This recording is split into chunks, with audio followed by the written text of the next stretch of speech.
नमस्कार स्टूडेंट, आपका स्वागत है आपके अपने इस YouTube channel science class and GK पर। आज हम यहाँ पे जो लेवल 10 की हमारी कंटिन्यू क्लासेस चल रही है उस क्लासेस के अंतर्गत हमारे यहाँ पे आज का जो टॉपिक होगा वो हम पढ़ेंगे यहाँ पे मधुमक्खियों के अंदर यहाँ पे निर्धारण। जो आपके लिंग निर्धारण हमारा जो टॉपिक चल रहा था उसके अंदर हमने यहाँ पे एक नर विषम युग्मक पढ़ा था और पिछले वीडियो लेक्चर के अंदर एक हमने यहाँ पे मादा विषम युग्मक के बारे में कंप्लीट किया था। तो आज के इस वीडियो लेक्चर के अंदर हम यहाँ पे पढ़ेंगे मधुमक्खियों के अंदर आपके लिंग निर्धारण किस प्रकार से किया जाता है, वो हम एकदम डिटेल से बात करेंगे। एग्जाम के अंदर बहुत बार इससे रिलेटेड क्वेश्चन पूछ लिया जाता है यहाँ पे कि नर कैसे बनते हैं, यहाँ पे इसके अलावा रानी कैसे बनती है, श्रमिक कैसे बनते हैं, उन सब की हम यहाँ पे बात करने वाले। तो सबसे पहले आपको यहाँ पे नॉर्मली यही बात ध्यान में रखनी है यहाँ पे कि कीटों के अंदर जब भी आपके लिंग का निर्धारण होता है तो आपके जो लिंग निर्धारण के द्वारा जो आपकी मधुमक्खी के अंदर जो गुणसूत्र प्राप्त होते हैं वो एक समूचे की संख्या पर निर्भर करते हैं। गुणसूत्र के जो समूचे होते हैं उनकी संख्या पर निर्भर करते हैं। एक बार हम इस बात को यहाँ पे लिखते हैं, फिर एक एक पॉइंट को हम यहाँ पे डिटेल्स के थ्रू यहाँ पे समझने वाले। आज का जो हमारा टॉपिक होगा वो होगा टॉपिक यहाँ पे मधुमक्खी में लिंग निर्धारण। मधुमक्खी में लिंग निर्धारण, ये हमारा यहाँ पे टॉपिक रहने वाला है आज का। और इसके अंतर्गत पहली बात तो यहाँ पे मधुमक्खियों के अंदर जो लिंग का निर्धारण होता है वो मधुमक्खी में उपस्थित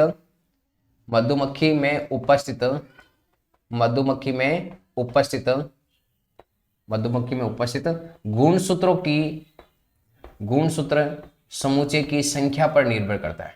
गुणसूत्र समुच्चय की संख्या पर निर्भर करता है। अब ये गुणसूत्र समुच्चय की संख्या है क्या, यहाँ पे इसके बारे में यहाँ पे बात करते हैं। तो एग्जाम में अंदर बहुत बार यहाँ पे पूछा जाता है कि गुणसूत्र समुच्चय की संख्या पर निर्भर तो करेगा, लेकिन अब यहाँ से जो क्वेश्चन बनेगा उसको एक विशेष तौर से आप ध्यान में रखना। नॉर्मली ध्यान में रखना यहाँ पे कि मादा के अंदर जो गुणसूत्रों की संख्या होती है आपकी मादा मधुमक्खी के अंदर वो आपके गुणसूत्रों की संख्या 32 होती है, 32 होती है गुणसूत्रों की संख्या। लेकिन अगर हम यहीं पे अगर आपके नर की बात करें तो नर के अंदर यहाँ पे गुणसूत्रों की संख्या अगुणित होती है, मतलब आपके 16 गुणसूत्री बनते हैं। तो इसके अंदर यहाँ पे आपके गुणसूत्रों के अंदर यहाँ पे अर्धसूत्री विभाजन होगा तो यहाँ पे गुणसूत्रों की संख्या 16 और ये भी कितनी हो जाएगी यहाँ पे 16। और नर के अंदर यहाँ पे आपके अर्धसूत्री विभाजन होना ही नहीं है क्योंकि 16 गुणसूत्र, इससे आधे गुणसूत्र और क्या बनेंगे, तो यहाँ पे आपके 16 गुणसूत्र बन गए। तो इसमें से आपके एक गुणसूत्र आपके इसके साथ क्रॉस करेगा और इसके साथ क्रॉस करने पर वापस आपके 32 गुणसूत्र हो जाएंगे। और जैसे आपके 32 गुणसूत्र होंगे तो ये आपकी मादा का निर्माण करेगा। किसका निर्माण करेगा, यहाँ पे मादा का।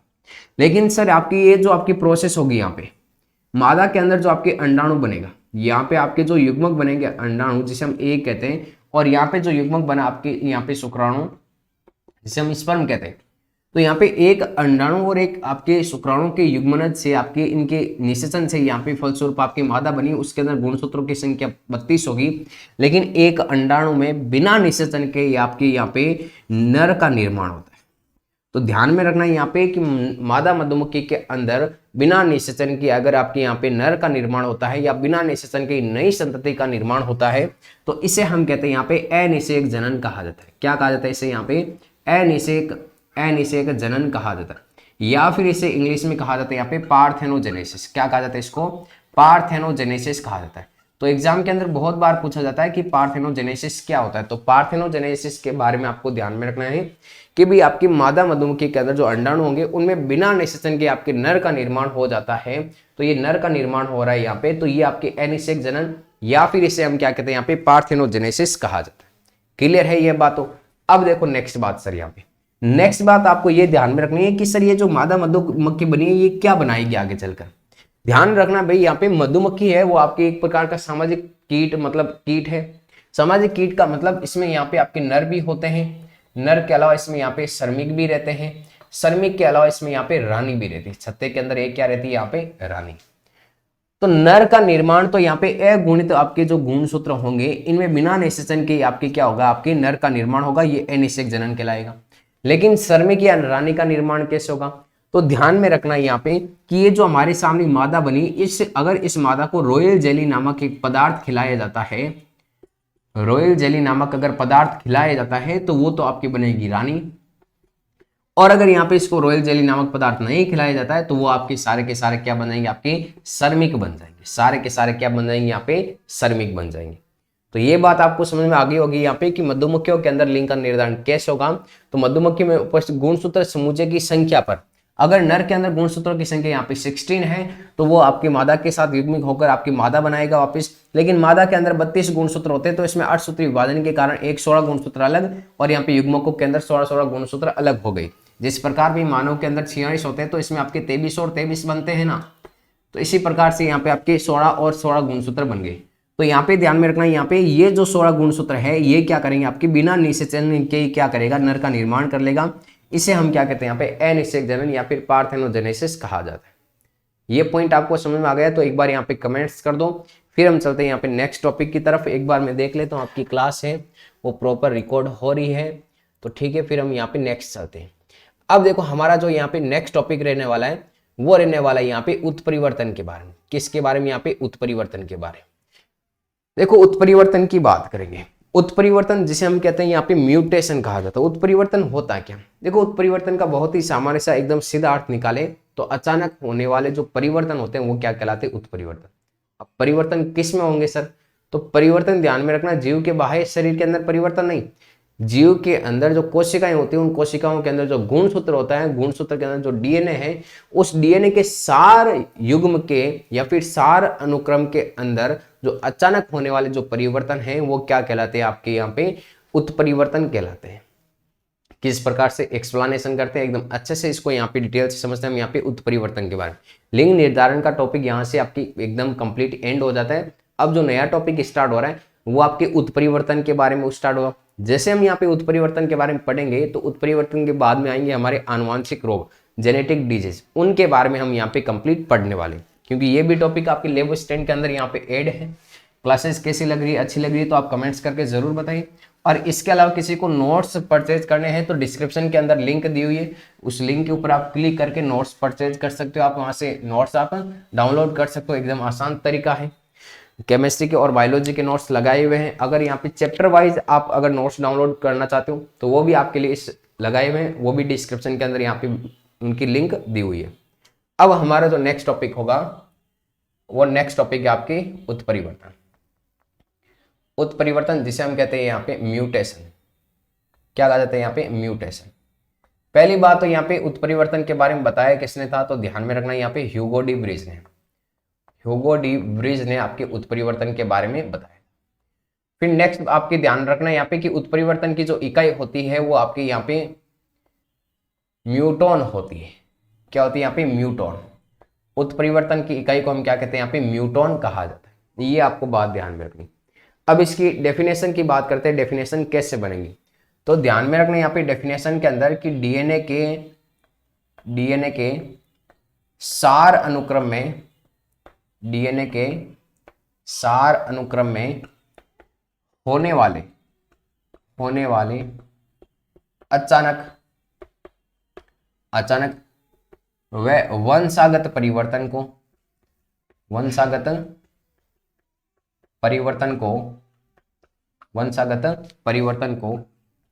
उत्परिवर्तन कहा जाता है। वंशागत परिवर्तन को उत्परिवर्तन कहा जाता है। ये तो हो गई इसकी डेफिनेशन की बात हो गई सर कि डीएनए के जो सार अनुक्रम का मतलब यहाँ पे डीएनए के ऊपर यहाँ पे AGTCAGT, मान लो इस प्रकार से आपके सार अनुक्रम होता है ATATGCATGC, कुछ भी लिखो।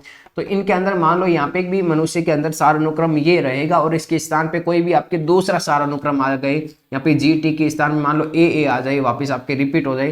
तो ऐसे कुछ डीएनए के सार अनुक्रम में कोई भी परिवर्तन होता है अचानक, तो वो आपके क्या कहलाते हैं, यहाँ पे उत्परिवर्तन कहलाता है। इस उत्परिवर्तन के बारे में आपको ध्यान में रखना है। ये हमारे सामने इसकी डेफिनेशन हो गई। इसकी इकाई आपकी म्यूटॉन कहलाती है और इसकी खोज या फिर इसके बारे में बताया था वो आपके ह्यूगो डी ब्रिज ने बताया था। अब इसी के संदर्भ में हम यहाँ पे उत्परिवर्तन का एक आपके चार्ट बना रहे, उस चार्ट को आप आसानी से समझना। उसके बाद में उस चार्ट के थ्रू हमारे सामने बहुत सारी डेफिनेशंस हैं वो यहाँ से क्लियर हो जाएगी। तो सबसे पहले हम यहाँ पे उत्परिवर्तन देखेंगे भी उत्परिवर्तन के जो टाइप होते हैं वो उत्परिवर्तन के टाइप कितने होते हैं।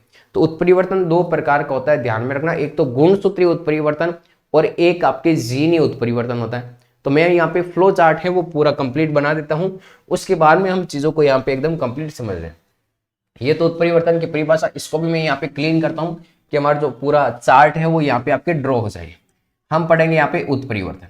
ध्यान में रखना भाई, उत्परिवर्तन आपके दो प्रकार के होते हैं। एक तो यहाँ पे डीएनए के सार अनुक्रम के अंदर परिवर्तन होता है तो वो आपके गुणसूत्रीय उत्परिवर्तन। अगर डीएनए के छोटे छोटे खंडों के अंदर परिवर्तन होता है तो वो आपके जीनी उत्परिवर्तन। तो एक तो यहाँ पे क्रोमोसोमी आपके उत्परिवर्तन हो सकता है जिसे हम यहाँ पे गुणसूत्रीय उत्परिवर्तन कहते हैं। कौन सा उत्परिवर्तन कहते हैं? यहाँ पे गुणसूत्रीय उत्परिवर्तन कहा जाता है। इसके अलावा दूसरा जो आपकी उत्परिवर्तन होता है उस उत्परिवर्तन को हम कहते हैं यहाँ पे जीनी उत्परिवर्तन। कौन सा कहते हैं? यहाँ पे जीनी उत्परिवर्तन। तो ये दो प्रकार का उत्परिवर्तन होता है। एक तो गुणसूत्रीय उत्परिवर्तन, गुणसूत्र के अंदर कुछ संरचना के अंदर परिवर्तन होगा, संख्या के अंदर परिवर्तन होगा, वो हम बात करेंगे। और एक कौन सा हो जाएगा? जीनी उत्परिवर्तन। जो गुणसूत्रीय उत्परिवर्तन है आपके सामने, इसको दो भागों के अंदर डिवाइड किया गया है। कौन कौन से? तो एक तो यहाँ पे इसमें गुणसूत्र उत्परिवर्तन के अंदर भाई गुणसूत्र की जो संख्या है उस संख्या के अंदर परिवर्तन हो सकता है। तो एक तो यहाँ पे संख्यात्मक परिवर्तन हो जाएगा और एक यहाँ पे ध्यान में रखना उसकी संरचना के अंदर परिवर्तन हो सकता है। तो एक हो जाएगी यहाँ पे संरचनात्मक परिवर्तन। एक कौन सा हो जाएगा सर? यहाँ पे संरचनात्मक परिवर्तन हो जाएगा। तो एक तो ध्यान में रखना यहाँ पे संख्यात्मक परिवर्तन और एक कौन सा हो जाएगा यहाँ पे संरचनात्मक परिवर्तन। भाई संख्या है, मान लो आपके एक से डबल हो जाए या ट्रिपल हो जाए यहाँ पे, तो उस प्रकार से आपकी संख्या के अंदर परिवर्तन होगा। और संरचना का मतलब यहाँ पे, संरचना का मतलब यहाँ पे मान लो भी ये गुणसूत्र है, इस गुणसूत्र के ऊपर यहाँ पे ए लगा हुआ, जी है, यहाँ पे टी है, सी है, मान लो बी, कोई भी आपकी इस प्रकार से सार अनुक्रम है। मान लो जी यहाँ से गायब हो जाए तो इसकी संरचना क्या होगी? चेंज होगी। टी मान लो यहाँ से गायब हो जाए तो इसकी संरचना चेंज होगी। तो इस प्रकार से जो आपकी उत्परिवर्तन होगा वो कौन सा हो जाएगा? यहाँ पे संरचनात्मक उत्परिवर्तन। ठीक है, तो अब इसके बाद में देखो यहाँ पे हमें पढ़ना है यहाँ पे संख्यात्मक परिवर्तन और एक कौन सा हो जाएगा? संरचनात्मक। तो इसमें सबसे पहले हम देखते हैं यहाँ पे कि संख्यात्मक परिवर्तन के अंदर कौन कौन से रहते हैं सर। तो संख्यात्मक परिवर्तन के अंदर एक तो आपके अगुणिता हो जाएगा, एक आपके इसमें बहुगुणिता, एक अधिगुणिता, एक आपके असूत्रता। देखो मैं बता देता हूँ यहाँ पे, एक तो अगुणित, इस अगुणित के बाद में हो जाएगा आपके बहुगुणित, बहुगुणित के बाद में हो जाएगी यहाँ पे अधिसूत्रता। कौन सा हो जाएगी यहाँ पे? अधिसूत्रता। मतलब अधिसूत्रता के अंदर गुणसूत्रों की संख्या क्या हो जाएगी? यहाँ पे अधिक हो जाएगी। और एक हो जाएगी यहाँ पे असूत्रता, जिसके अंदर गुणसूत्रों की संख्या क्या हो जाएगी? यहाँ पे कम हो जाएगी। फिर आपके संरचनात्मक परिवर्तन, तो संरचनात्मक परिवर्तन के अंदर देखो यहाँ पे एक तो विलोपन होगा हमारे सामने। कौन सा होगा? यहाँ पे विलोपन का प्रकार पढ़ेंगे। इस विलोपन के प्रकार के बाद में हमारे सामने जो दूसरा प्रकार होगा वो हो जाएगा यहाँ पे द्विगुणन। द्विगुणन के बाद में यहाँ पे स्थानांतरण हो जाएगा। स्थानांतरण के बाद में हमारे सामने यहाँ पे प्रतिलोमन हो जाएगा। कौन सा हो जाएगा? यहाँ पे प्रतिलोम। देखो एक बार शॉर्ट में आप प्रतिलोमन, प्रतिलोमन, ठीक है, एक बार मैं आपको शॉर्ट में ये चीजें बता देता हूँ यहाँ से क्या क्या होगा। विलोपन के अंदर भाई एक विलोपन का मतलब एक पूरा का पूरा आपके जो जोड़ा होगा वो गायब हो जाता है कोई भी। इस प्रकार से मान लो हमारे सामने ए है, यहाँ पे बी, सी हो गया, डी हो गया, ई हो गया यहाँ पे, और ये आपके सामने एफ हो गया। इस प्रकार से ये आपके यहाँ पे जोड़े हैं भाई सारे युग्म के। तो अगर विलोपन का मतलब अगर ये सी और डी जोड़ा आपके गायब हो जाए तो आपके विलोपन। द्विगुणन का मतलब सी डी, तो यहाँ पर आपके सी डी और जुड़ जाए आगे जाकर तो वो आपके द्विगुणन। स्थानांतरण का मतलब सी डी यहाँ से जाकर आपके यहाँ पे पीछे जुड़ जाए और E F, A B, E F, C D पीछे जुड़ जाए तो वो कौन सा हो जाएगा? आपके स्थानांतरण। प्रतिलोमन का मतलब होगा कि कोई भी जोड़ा है वो आपके 180 डिग्री पे रोटेट हो जाएगा। जिस प्रकार से ये सी डी मान लो इस प्रकार से जुड़ा होता तो ये रोटेट होके आपकी डी आगे आ जाएगा और सी कहाँ पे चला जाएगा? पीछे। तो इसको हम किस प्रकार पढ़ेंगे? A B D C, A B D, और यहाँ पे क्या हो जाएगा? आपके सी, और यहाँ पे ई हो जाएगा, और यहाँ पे क्या हो जाएगा? एफ। तो वो आपके यहाँ पे क्या हो जाएगा? प्रतिलोम। वापिस बता रहा हूँ, विलोपन का मतलब विलुप्त हो जाएगा एक, कोई भी युग्म होगा वो क्या हो जाएगा? विलुप्त हो जाएगा। द्विगुणन का मतलब दो बार जुड़ना, जैसे कि हमारे सामने A B C D, C D E F, तो ये सी डी दो बार आपके रिपीट हो रहा है तो आपके द्विगुणन हो गया भाई यहाँ पे। मतलब संरचना के अंदर परिवर्तन हो रहा है, संरचना पूरी क्या हो जाती है? आपके चेंज हो जाती है, वो आपके संरचनात्मक परिवर्तन। तो विलोपन हो गया मतलब संरचना कम हो गई, यहाँ पे दो बार जुड़ गया तो संरचना अधिक हो जाएगी। स्थानांतरण मतलब पीछे की ओर जाके जुड़ गया तो भी संरचना के अंदर परिवर्तन, और 180 डिग्री के कोण पे रोटेट हो जाता है तो भी आपकी कौन सा कहलाता है? यहाँ पे प्रतिलोमन, और वो भी किस्म होगा यहाँ पे संरचनात्मक परिवर्तन के अंदर। लेकिन अगर इसकी तरफ बात करें संख्यात्मक के अंदर, तो संख्यात्मक का मतलब यहाँ पे अगुणित है। अगुणित का मतलब n, अगुणित का मतलब क्या होगा? n। मतलब यहाँ पे गुणसूत्रों की संख्या जैसे कि 46 होती है तो 46 को हम कहते हैं द्विगुणित, और अगर यहाँ पे इसकी गुणसूत्रों की संख्या आधी होती है तो वो क्या कहलाता है, यहाँ पे अगुणित कहलाता है। क्या कहलाता है यहाँ पे, अगुणित। अगर गुणसूत्रों की संख्या यहाँ पे 2n से अधिक हो जाए तो वो आपके क्या कहलाएगा, बहुगुणित। बहु का मतलब आपके अधिक हो जाएगी गुणसूत्रों की संख्या। अधिसूत्रता का मतलब गुणसूत्रों की संख्या आपकी 2n+1 हो सकती है या 2n+2 हो सकती है। जैसे कि यहाँ पे मनुष्य के अंदर टोटल आपके ध्यान रखना, यहाँ पे 22 जोड़ी एलुंग गुणसूत्र प्लस आपके XY होगा। इसके साथ मान लो आपके X या फिर आपके Y गुणसूत्र और बढ़ जाए या फिर XX हो जाए तो वो आपके कौन सा होगा, अधिसूत्रता। अधिसूत्रता का मतलब गुणसूत्र के एक जोड़े के अंदर क्या हो जाती है, और वृद्धि हो जाती है, अतिरिक्त गुणसूत्र आ जाता है, वो आपके अधिसूत्रता। और अवसूत्रता का मतलब यहाँ पे कि जैसे कि हमारे सामने यहाँ पे 22 जोड़ी गुणसूत्र थे और यहाँ पे प्लस XX होते हैं, तो इसमें से एक गुणसूत्र की क्या हो जाती है, आपकी कमी हो जाती है, तो वो क्या होता है, आपके अवसूत्रता।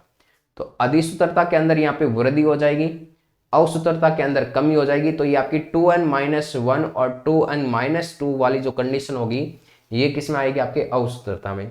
अधिसूत्रता में 2n+1 और 2n+2। बहुगुणिता के अंदर द्विगुणित से अधिक गुणसूत्रों की संख्या और अगुणित के अंदर गुणसूत्रों की संख्या आधी हो जाती है। तो इस प्रकार से आपको जो गुण से गुणसूत्रीय उत्परिवर्तन है वो आपको इस प्रकार से ध्यान में रखना है। जीनीय उत्परिवर्तन के अंदर भी ध्यान में रखना है, यहाँ पे एक तो प्रतिस्थापन होता है, नॉर्मली आपको ध्यान रखना है भाई, ठीक है, प्रतिस्थापन, और इसके अलावा यहाँ पे विलोपन हो जाएगा। देखो पहला तो यहाँ पे प्रतिस्थापन, दूसरा हो जाएगा विलोपन, और तीसरा हो जाएगा यहाँ पे निवेशन।